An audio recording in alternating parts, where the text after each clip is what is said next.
And now, it's time for another Dice Tower review with Ryan Metzler.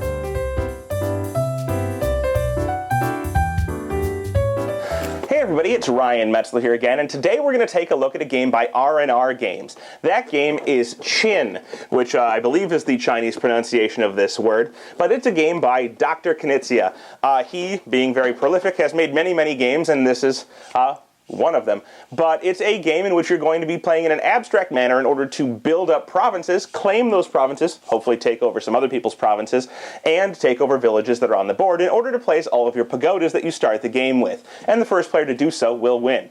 So real quick, why don't we take a look at what you get inside of this box and how the game plays, and we'll come back here at the end and get my opinions of it. Here you can see Qin set up for a two-player game. Now the game will play up to 4, and there are pagodas for up to that number, but I've only got 2 set up because the gameplay doesn't really change with more players. So what we're looking at here is each of 2 players, all of who have 24 pagodas here. Now with more players you would have fewer, and that's the only change to the game. What we also have is we have a game board. This game board is actually double-sided. On one side we can see that there is basically grasslands here, some villages of 2 size and 1 size, and some starting province areas here, a blue, a yellow, and a red, which are the 3 colors of provinces in this game. On the opposite side of the board, I'm just going to flip part of it over here, you'll see that there are some water areas, and there's a different distribution of villages and provinces. So we have water here that can't be played over, we have villages, and then we have the provinces in different areas. But that gives you 2 different options if you want to play with water or without water, and if you want to play with the starting provinces in the center or not. Now, in this game, each player is going to be playing with these tiles that you see over here. There's a whole pile of them, and these tiles are different on the other side. You'll see on this side, they're clearly hidden so you can't see what the other side is.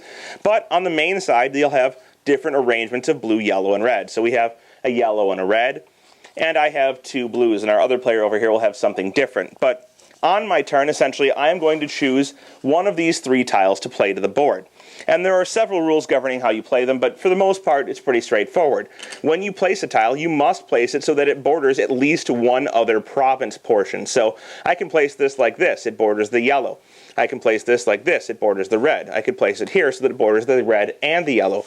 But if I'm smart, I'm probably going to place it over here by this blue, like this. And so what this is going to do is it's going to create a province of 3 in size. If there's ever a province of at least 2 in size that you create, you're going to claim it. So I'm going to go ahead and I'm going to put one of my pagodas on this province to show that it belongs to me. This is basically the end of my turn, and I'm going to go ahead and take another tile, add it to my own supply, and pass the turn to the other player, who would then do the same. They're going to place one of their tiles. So they have a double blue, and they have 2 blue and reds. So what they could do, and this wouldn't be a very smart play, is they could place this here. What this is going to do is it's going to expand the area that I already control. They can't seize control of it like this, so they would simply be expanding my province of 3 to a province of 4. Not really very good. They could instead place this over here, and this would make them a province of red, and they would place their control over here. Alternatively, they could play this double blue one, and this would placed out here would just give them a blue province starting off. And their other play is exactly the same as the first one that I showed you. So, by placing out here, they create this 2 province of red, they draw a new tile, and they pass the play back to me. Now, there are other scenarios that can happen in this game. You can create provinces like I've shown you here. You can create provinces like this one I've shown you here. But you can also claim villages. So, let's go ahead and take a look at what one of the other scenarios could be. As the first player, back to green, I have one of these double blues again. And I can place this out like this. 2 things happen because of this. I have a 5-size province. And a 5-size province is actually called a major province. When you get a province of 5 in size, you put 2 of your pagodas on there. So you already have one, you add a second one to show that it's a major province. This allows it to be prevented from being taken over from another player. So nobody can take this over from you. You will have this at the end of the game, and more importantly, your pagodas will not come off of the board. In addition, because you have a province that touches a village, you also claim that village. This is not permanent and can be changed. If a player ever has a larger province touching a village than you, your piece comes off and their piece replaces it so that they take it over and have one of their pagodas on the board instead of yours. After my play is done, I've got my double pagoda on my major province and I've got my pagoda on my village. We're going to go ahead and pass the turn back to the other player. And now they're going to go ahead and place one of their tiles like you saw before. So maybe they place this double yellow in order to create a province, placing one of their pieces on it to claim it. So this brings you to the point where you've seen all of the possible outcomes of a turn except for one, which is taking over somebody's province with your own province. And real quick, I'm going to try and set up a scenario so you can see how that works.